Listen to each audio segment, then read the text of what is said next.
Good evening, everyone. I call this meeting of the Highland Park Rent Control Board to order. It is March 27th at 5:30 p.m. So this meeting is called to order in accordance with the Open Public Meetings Act. Notice of this meeting was provided to the Home News Tribune, the Star Ledger, and the Highland Park Planet on January 21st, 2005, and was posted on the borough website at www.hpborough.com and on the bulletin board at Borough Hall 221 South Fifth Avenue, Highland Park, New Jersey, and has remained continuously posted as required by law. So the first order of business we'll move to is the approval of the minutes from February 27th, 2025. Those were distributed prior to the meeting. Can we get a motion to approve? Motion to approve. Second. All in favor? Aye. Opposed? See none. Motion carries. Minutes from February 27th are hereby approved. So the first thing I would like to move to on the agenda is a brief chair's report. Welcome everybody that's here from public. I will say that what we're discussing tonight, this is the Rent Control Board of Highland Park. We do not make public policy here. So everything that we're discussing tonight is about making recommendations to the Borough Council for consideration on the ordinance. And to the extent that there is disagreement, we will take that into account. I think report all of that back to the Borough Council, including anything that we may get from public comment later on in the meeting. I would like to make a few notes about procedure and decorum. We will follow to where it does not, to the extent that it does not conflict with any of our bylaws or rules that we've established otherwise, we'll follow parliamentary procedure. The reason for this, of course, is that we keep structure and order throughout the meeting and that it provides fairness and equality when it comes to participation so that all can participate. I don't think any of us need to have this entire book memorized. I think a few simple rules. One, I will be keeping stack for the entire meeting. That's the queue of people to speak. If you would like to speak, even if it's in response to what somebody is saying at that moment, please just signal to me. I'll be scanning the room periodically and get you all in stack. Do not speak until recognized by the chair. That way we can keep order and make sure everybody is getting a chance and an opportunity to speak. So we won't be going back and forth. If someone says something you would like to respond to, please go on stack. That goes for anybody at this table. Please go on stack and I'll make sure that we move the meeting along so that anybody who wants to speak has an opportunity to do so. All right. When we get to public comment, depending on how many people want to speak, I'll ask that you keep your comments to 2 to 3 minutes at a time. You can always go back and speak again once everyone else has gotten a chance to speak, if that's fair. All right, do we all agree? Great. Consent, good. All right, the first thing we need to do tonight in order to move into executive session, as was posted, is to pass a resolution to do so. So everybody should have gotten a copy of resolution 2025-1. Wait a second. Nope, this is not the right one. That should be number 2. 2025-2. But it was resolution authorizing executive session. It is the resolution authorizing executive session. Right, so we will need a roll call on this. Jared is not here. Okay. Pauline, Here. Lucinda, Here. HP, Here. and Then we Diane. can vote. Here. All right, now let's vote on the resolution authorizing executive session. Actually, I need to move first. Can I get a motion to approve the resolution? Second. Second. Again, Pauline, Yes. Lucinda, Yes. Diane, Yes. HP. I'll vote yes. This passes. All right, so we will now move into executive session for just the part of the meeting that needs to be an executive session. We will come back out to discuss everything else on the agenda that is not confidential. Can you please clarify the potential litigation? If I'm understanding the Open Public Meetings Act correctly, movement to executive session requires it to be pending or close specific litigation rather than potential litigation broadly. All right, I will yield to our borough attorney to answer that. So we've mentioned that's potential litigation in regards to. the Sorry, could you ordinance, please speak and we've up? already mentioned that. So we have a point of personal privilege from the audience. They can't hear. Can we speak loud enough for them to So hear? I'm recovering from COVID, so this is as high as Oh, I can no. go. So potential litigation, and what ended up happening is that we were discussing the ordinance the last time, so it's proper notice as far as executive session goes. So the answer to that is that it is not pending litigation, but potential litigation. However, we have given proper notice that we would be moving into executive session. That doesn't matter. There are only so many ways that a public meeting can move into executive session. They're pretty strictly required, and especially this broad notice of potential litigation is not sufficient to fully be appropriate to the Open Public Meetings Act. It must be more specific than that. Again, I'll yield to the borough attorney for this one. It's a legal question. This is proper the way we did it. All right, being advised by the borough attorney that this is proper the way that we've done it, so we will move into executive session. I assume that we have a separate room to go to for Yeah, we this. have the conference. And we will only be discussing exactly what is in the memo and nothing further. How long is the executive session expected to last? I hope less than 20 minutes. Thank you. I do still object, and I think that it is not. Your appropriate. objection is noted. Thank you. Huh?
Ready? Ready? Ready? Ready. All right. All right, I'm going to call this meeting of the Highland Park Grant Control Board back into public session. And we will move on to the open discussion portion of the meeting. So we have an order listed here where we've identified the different parts of the ordinance that we would still like to discuss. And so we will start with exemptions, and I will open the floor to anybody that has comments about that particular part of the ordinance. Terry, go ahead. Just to remind, in case for everybody's benefit, that we're talking about what types of properties this would apply to. I think we discussed that quite a bit. I think initially the council was very intentional, including all rental property, one single family through, multifamily. But then there was also the discussion about should owner occupied 2, 3, 4s be exempted? As we've seen that in some other towns. And so Can you clarify that right now, nobody is exempted? nobody's exempted right now. So that's where we are. And so I just wanted to just gauge on that one once and for all. For now. What do others think? Go ahead, Diane. I do think that owner occupied 2 families should be exempt. I don't think they're very different from single families. I think that many of them are owned by people who have lived in them for a long time. I don't think they're real estate, I don't think they're big property owners. If they own one, I don't think anyone owns 50. And I don't know that for sure, but I'm pretty sure. And honestly, I will say this humble brag is that I spent many years in housing in this town. I've probably been in 80%. I've been in your apartment, I've been in your apartment, I've probably been in your house. I kind of know what the two families are like. It doesn't exempt me. I own a two-family, but it doesn't exempt me. But I do know that many of them are owned by seniors who've lived in them for a long time. That's my feeling. Point of information, can we clarify when we say owner occupied, that we just mean tenants that are living in the same place as the land, like the same property as the landlord? 100%. It would Right. only be, and I think that's what Diane, you alluded to, is like, you own a two-family, but you don't live in it. No, So Right. that two-family would not be exempted not from the exempt. Right. ordinance. It would be if you had probably one to, it's not a one, but 2 to 4 family. And if you lived in one of the 4, 3, 2 units, that building would be exempted. And so But- that's, you know, I thought that but would I'm be like not a saying multi-unit. that. I'm not saying that. I should have said 2 or 3. I No, think I'm 4 is only fair. saying A two two-family. families, owner occupied, Okay, not three family, because Okay. once you're in a three, it's you're more of covered a by the building. state, you're. under I thought the it was state. above 4, so. Yeah. No, it's 3 or So it more. would just be owner occupied 2 families is the Mhm. proposal you're suggesting. Okay. Or one family if it's a room and you're subletting. I don't know if you're allowed to do that.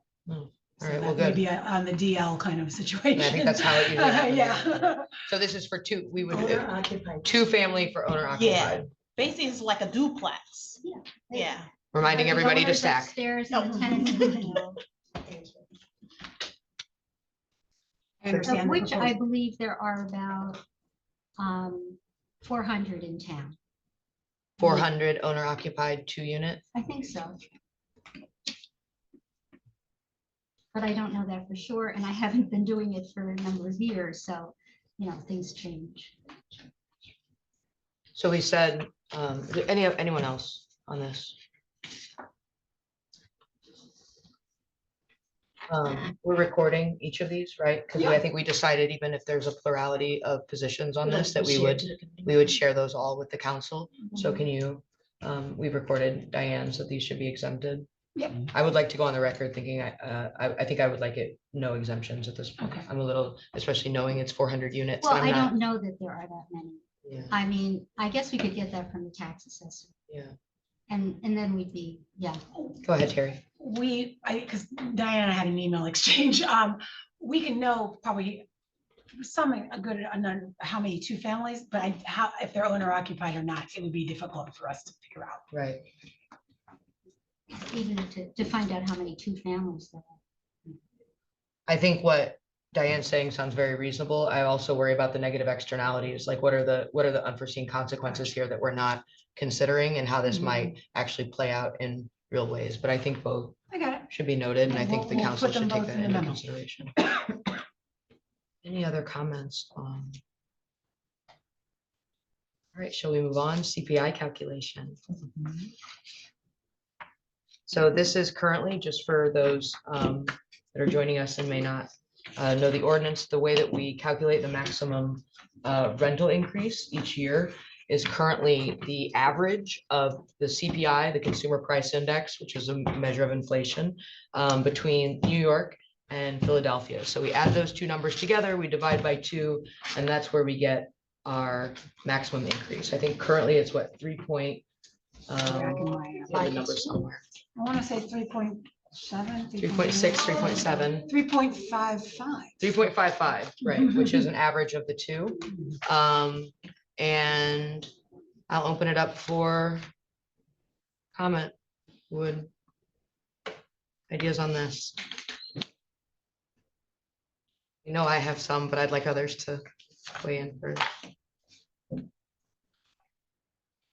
All right, I will weigh in. I shared data a while ago. I'm not sure if anybody still has that in their notes. Mine is probably in here somewhere, demonstrating that generally CPI is around 4%, a little bit less than that, or has been for several years. These, of course, compound over time.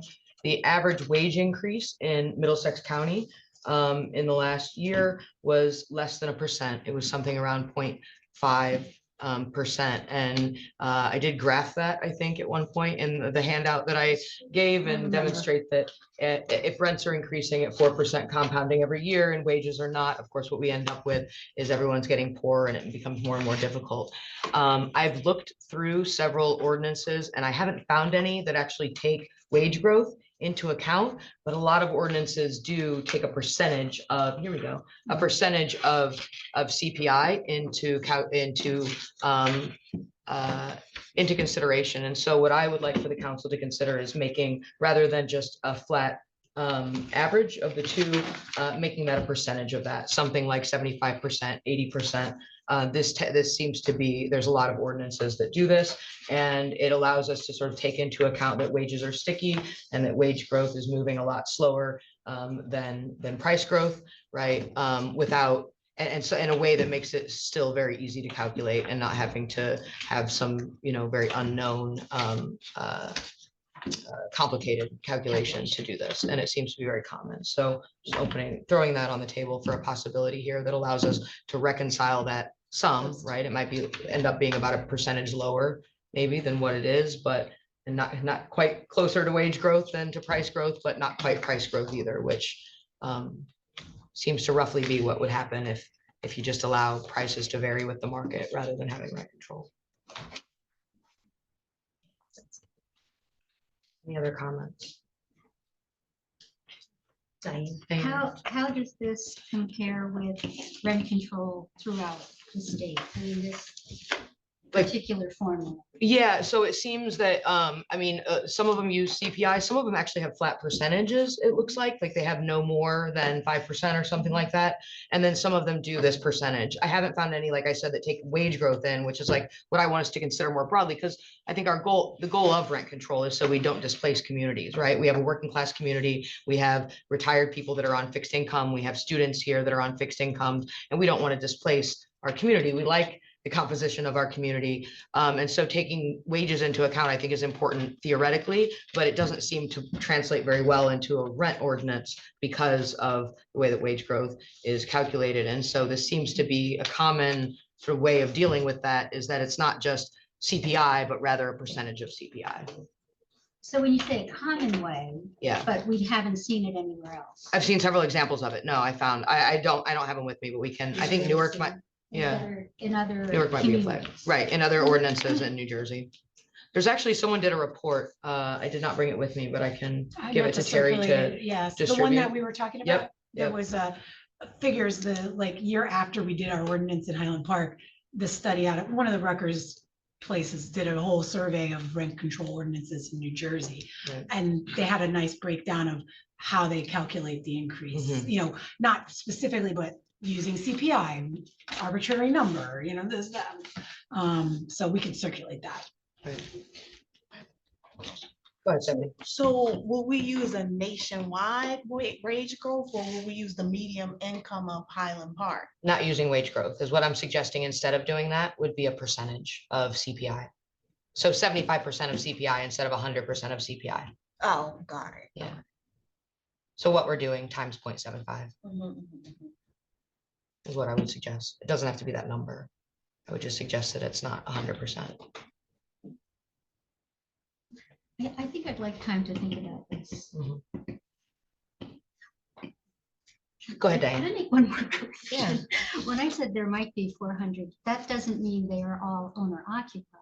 Of that 400, maybe, 60 are owner occupied, not 400. Oh, the 400 double units you meant. Yeah. in That's town. what I thought. That's what I was gonna say. I'm not so sure. Yeah, that's. I think that sounds closer to right. Other comments on the CPI?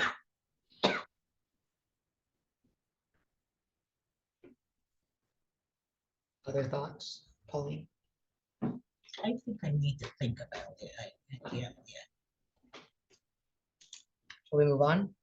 Vacancy decontrol. Open up discussion. This also includes, by the way, revolving tenancy or any of those issues. Yeah, so Okay. when I think about the fact that once a unit is vacated and then it's allowed to be rented out at market rate, this means that new units in our community are not affordable to working people, to students, to, so I think that's something for us to think about. Because we're just pricing people out of being able to move into new, not new, but units that are now available in our community. Right. And that the only people who, I think about students, working people who are able to afford apartments in town. If they were to have to move and move within our community, they wouldn't be able to afford it. So I think that's something for us to think about in terms of vacancy decontrol. Heather, can you explain again what's on the table right now about the CPI? Oh, see, we're gonna No, go back no, to CPI, about the- vacancy decontrol? The index. Oh. Just say, can you say it more succinctly? Okay, so if you look here, the way that we calculate our CPI, so that'll be the fourth column would be the result of that. Right. Because it's CPI Philadelphia and And CPI New York City, and yeah. we're currently just doing an average of those two. Right, This represents price growth, how much inflation is, how much the prices are growing, right? right, In the right. first column, we have average wage growth for Middlesex County. And you can see that there's a huge divide between, or a huge discrepancy between how fast wages are growing versus how fast prices are growing. And right now, we're pegging our maximum increase to price growth. But Right. wage growth is lagging so far behind that over time, as those price growth increases compound, that number gets bigger and bigger and bigger, right? Exponentially and much faster than wages are growing. And so at some point that discrepancy is growing so big that people will ultimately be unable to afford where they're living, regardless of whether or not they can now. Okay, And that's the problem. Yeah. Did I explain that well enough? Yes. you sure did. Okay, great. Yes. But you're talking about Middlesex County, not Highland Park. Right, we don't have data for Highland Park specifically, just like we don't have CPI for Middlesex County, we only have CPI for the cities that we live between, right? We don't have CPI for Highland Park and we don't have wages for Highland Park because those data are not collected. So did you that level of say a specificity. proposal? Did you say an alternate to how we are doing it now? So what I'm suggesting, because I had presented this just to demonstrate Right. how far this, the price, how far wages lag behind, prices, behind inflation, Right. right?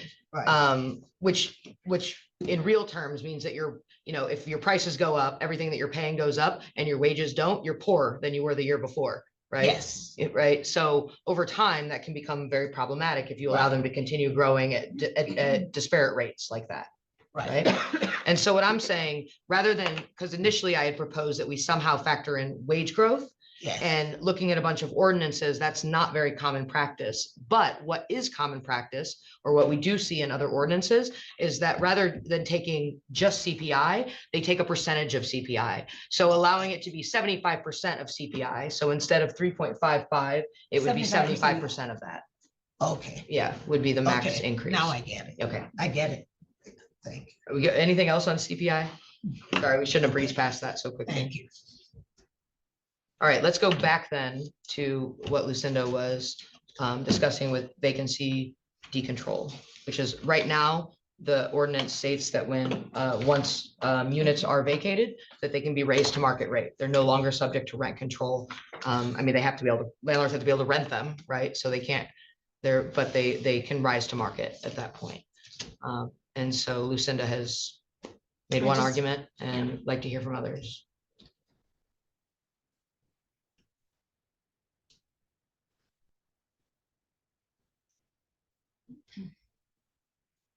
Well. Go ahead, Diane. I think we're looking at tiered systems of housing. We're looking at keeping the housing stock at a level that will it include maintenance? Will it include the cost of what it costs to renovate, redo an apartment when an apartment is vacant.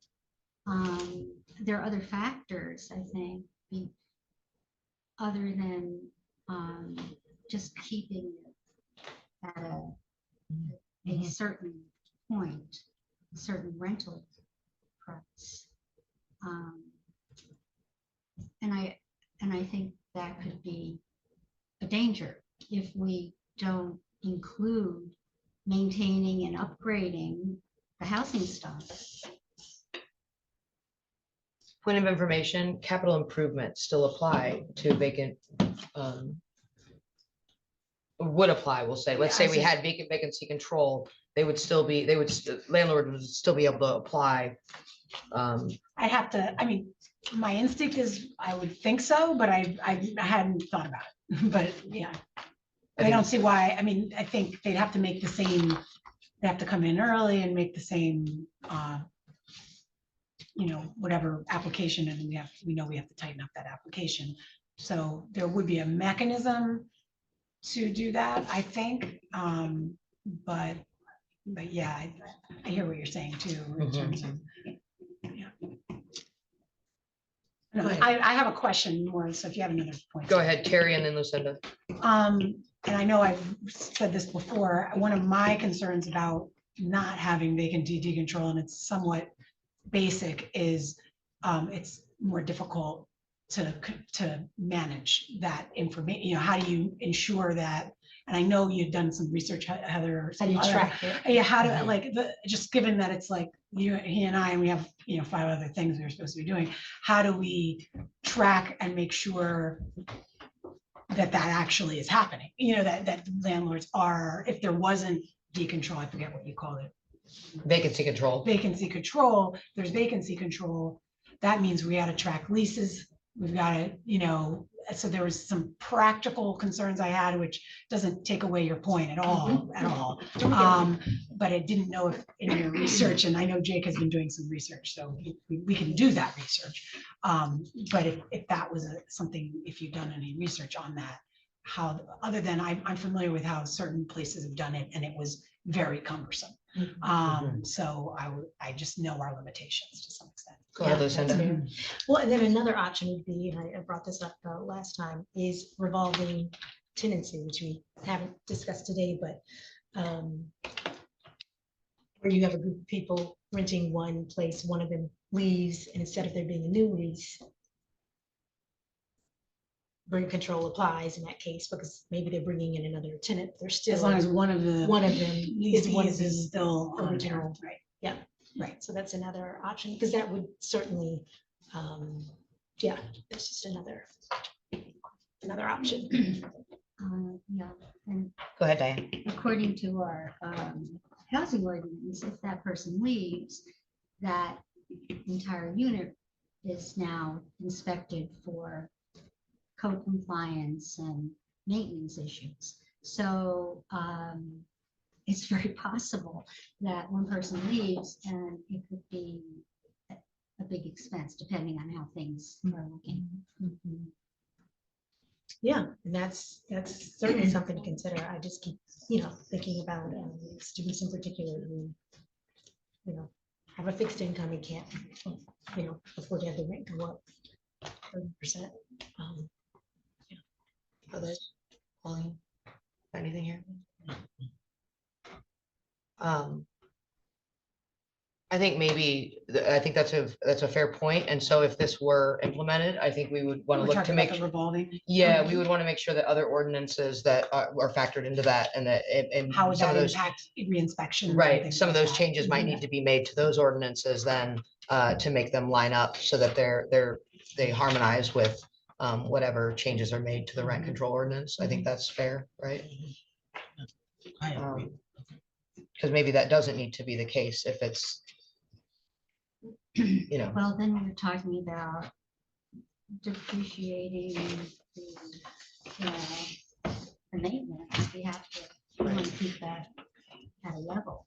but wouldn't that be the same if that tenant just had stayed, let's say the example was 3 roommates and one moves out, if that roommate had just stayed there forever, you would have the same, it would be the same as if someone was replacing Mhm. that person, I think. I think that's just something to note, right? Yeah, I'll definitely look into, I hadn't thought of that points. Go ahead, Stephanie. So, all roommates, like if it's 3 roommates, they will all be on the lease, original lease, okay. But if Now one we of them need a new left. lease also. Right. So Yeah, there's that's the what fee Terry for, you know, to have a new lease drawn up, including the new person, the screening for that person. I mean, there are expenses even if you just have one person. Yeah. No, but that person was already on the lease, right? So doesn't everyone? But 2 new people come in, you've got to Order. evaluate them, sorry. Go ahead, Stephanie. No, I'm just trying. Understand what. Yeah, we're proposing. if it's 3 One individuals. on the- leaves. And one leaves, and and they new bring in person someone comes new. in. Oh, you want to replace, okay, I thought it was just, okay, 3, original 3. Yeah. Now 2, the 2 can stay there and And just someone else pay. moves. Oh, Yeah, okay, yeah, I someone didn't else know moves someone in. else was moving in, and I thought it Yeah. was.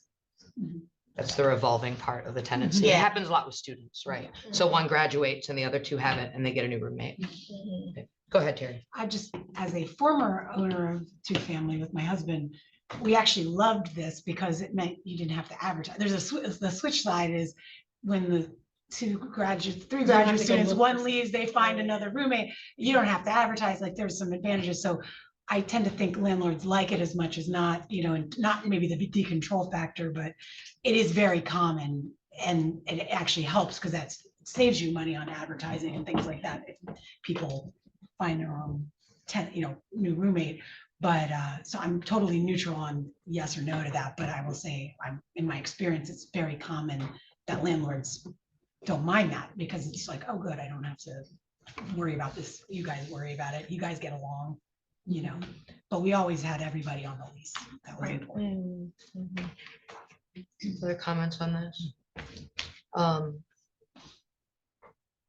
mean, I tend to agree with Lucinda on this. I would also like to go on record. I would like complete vacancy control. That shouldn't surprise anyone.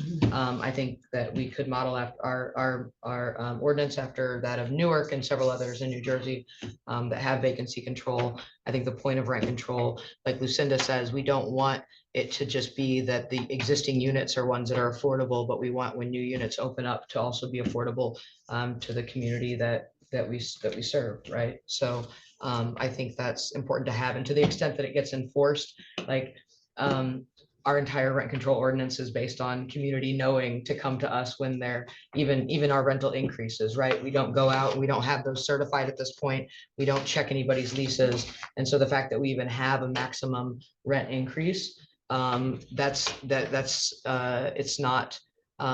it's not a command and control style of policy enforcement that we have anyways. It is member, or community education and people knowing to come to us when it's been violated. So I think that would hold even in the case that we had vacancy control and we were subjecting new leases to control. Yes, the new person moving in may not know that, right? But it's discoverable and it could be.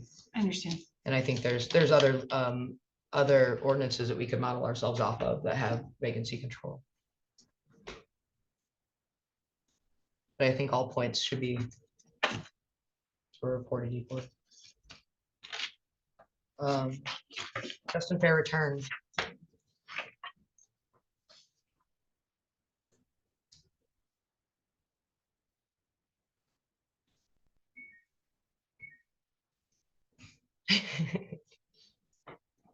Anne's phoning a friend for her answer. Sorry about that. Comments on just and fair return.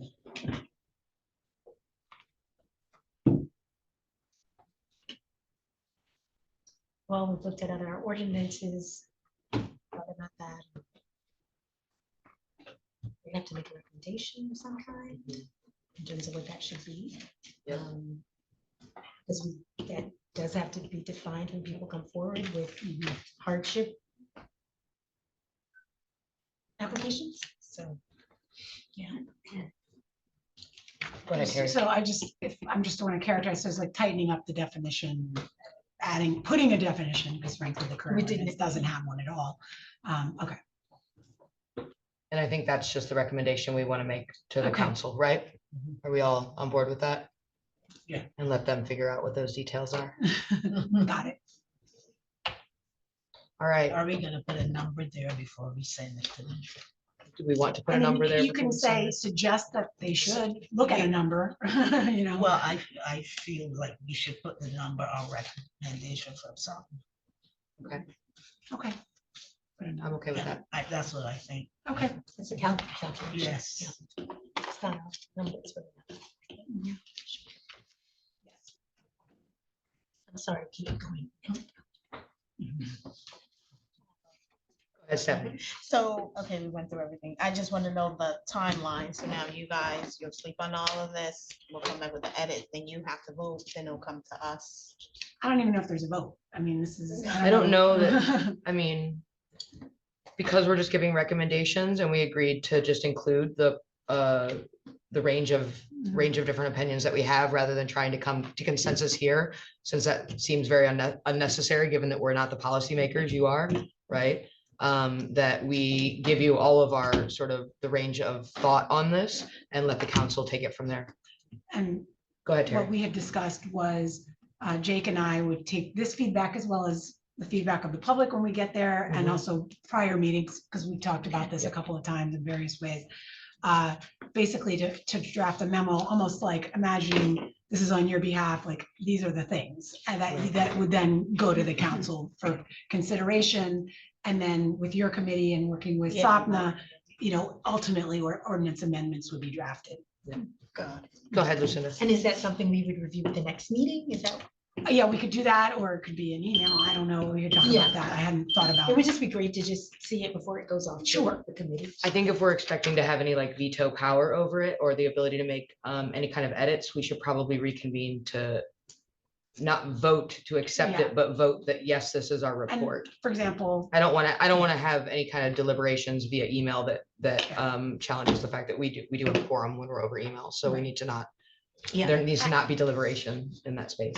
and I heard a couple of people say, I need to think about that. And Right. so maybe if we put this memo together, you look at it and you might say, I like that, but this, and we can add that too. We can always add to the memo.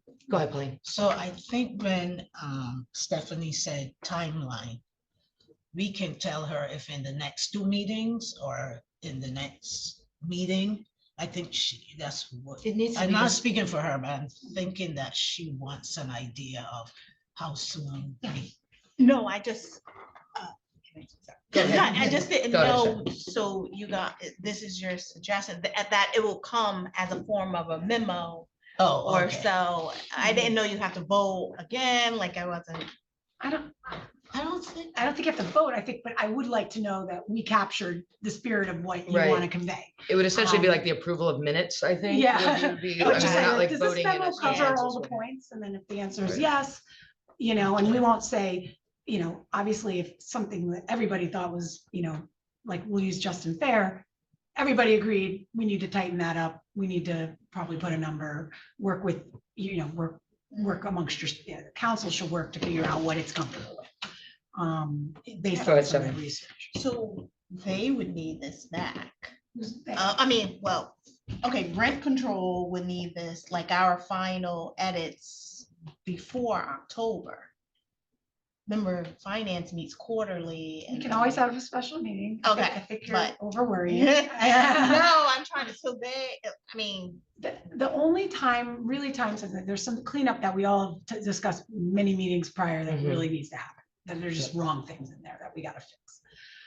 So we do want to make some amendments this year.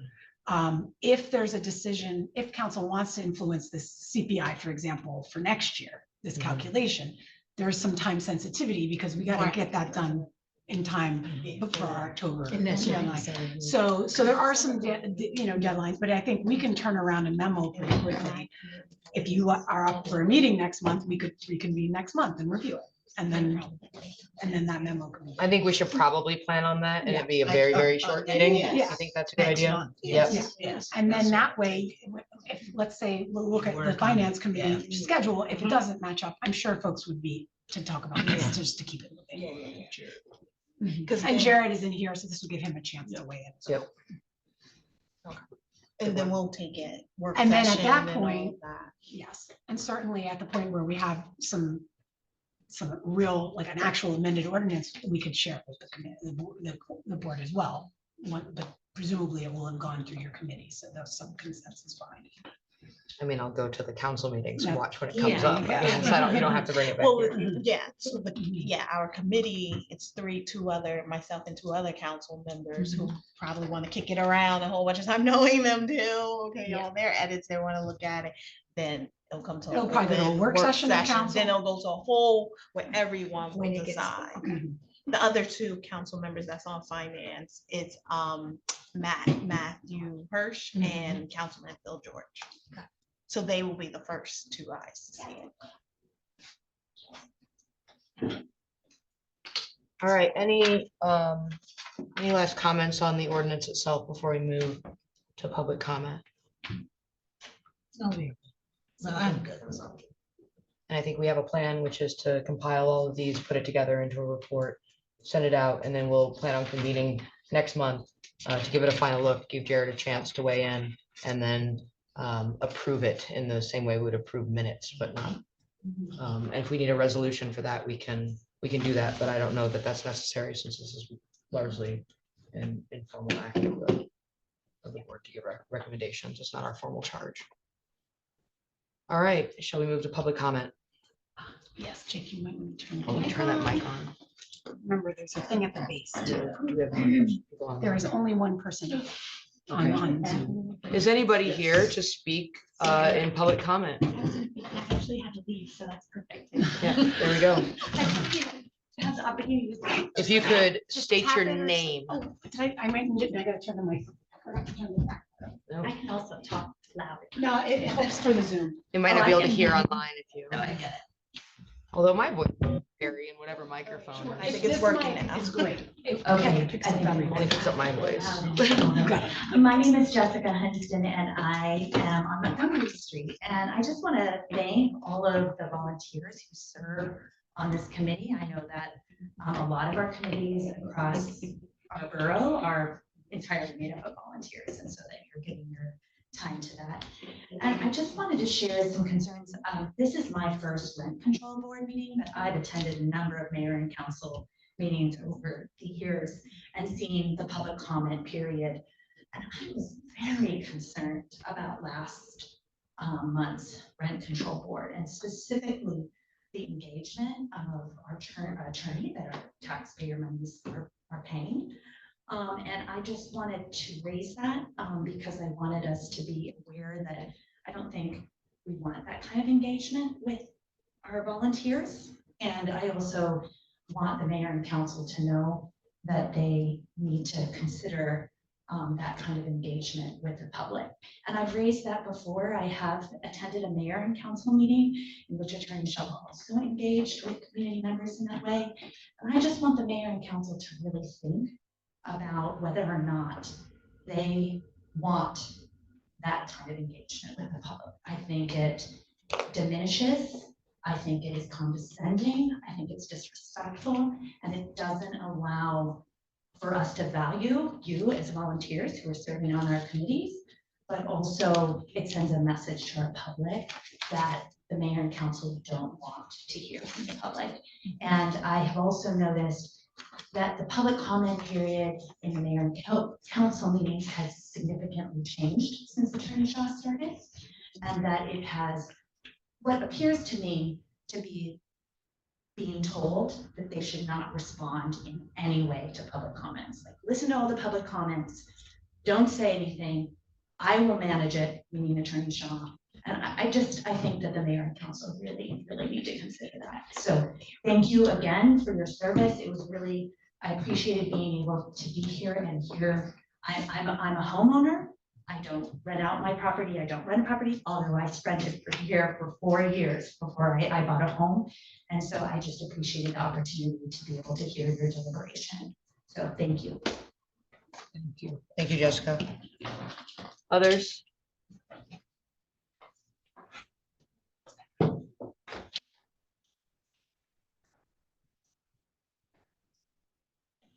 State your name. Hello, I'm Kate Stevens. I'm on Wayne Street. I do want to highly recommend that Rutgers report that was mentioned earlier. I was reading it earlier today. It's great, very readable. It's called Rent Control in New Jersey. What is it? Where is it? How does it work?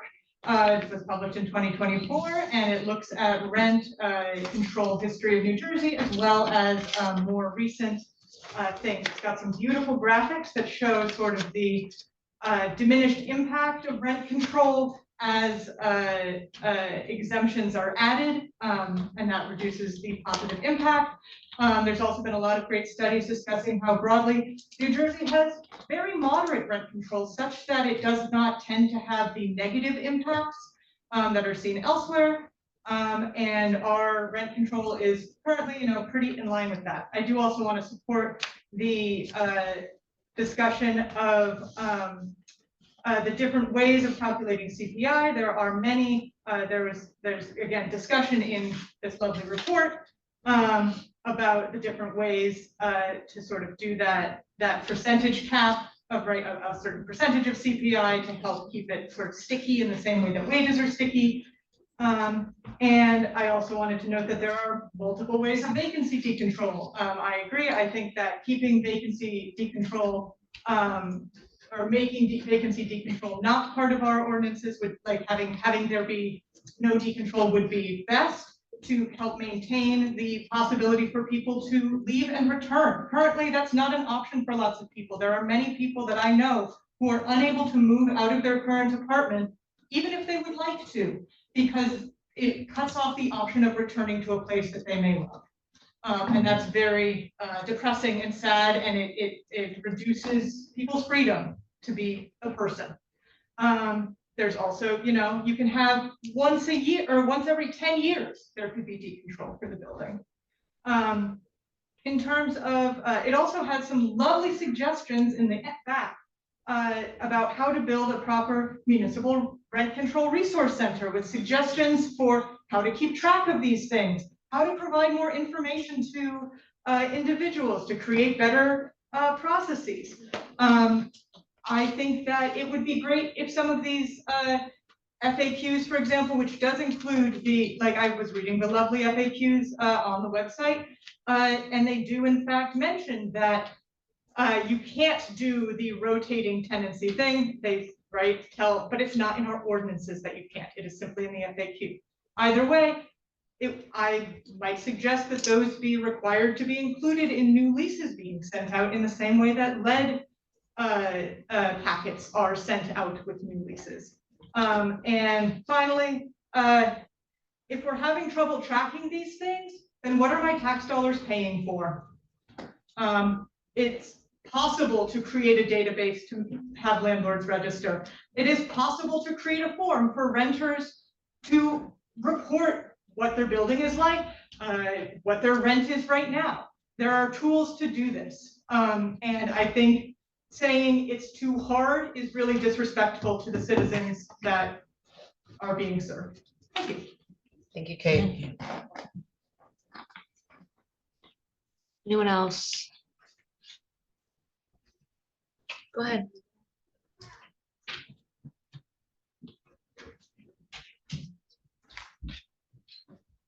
Please state your name. I'm Selena. I'm also on Wayne Street, and I just wanted to speak specifically to the vacancy issue.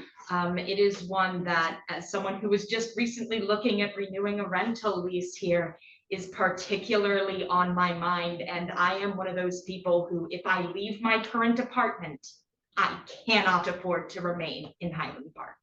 I know many people in this situation, students, professionals, and many of the elderly, including neighbors I've talked with extensively about this. And this issue of vacancy being our exception is a really dangerous one, because if you have a landlord that, for instance, does meet the law, but always just within the letter, you have no recourse to stay within a community that is so important to you. And I just wanted to say, I hope you all very seriously consider the importance of maintaining that continuity for people in the community, even if they need to change units. For instance, if they have a baby and need another bedroom, or they stopped working from home and want to downsize, they've retired. But just to really push home how important that can be for people choosing to make a life in this community. Thank you. Thank you, Selena. Others? Check online. No one's raised their hand online. So. All right, if we have no further public comment, would anybody, I think I would leave it open for comments if there's anything that came up from the public comment that anyone would like to comment on. Yeah, I'd like to know who published, where was that article published so we can look at it? Oh, We have it to Oh, share. you have it? That's the one we were talking about before. Oh, okay. Oh, okay. From Carrie- last week. Terry will send it out to Yep. him, right? Yep. Good question. Now we're good. Well, All right, the chair will entertain a motion to adjourn. So moved. Second. Seen unopposed, this meeting of the Highland Park Rent Control Board is hereby adjourned. Everyone, please have a good night, and I will see you next month. Thank you.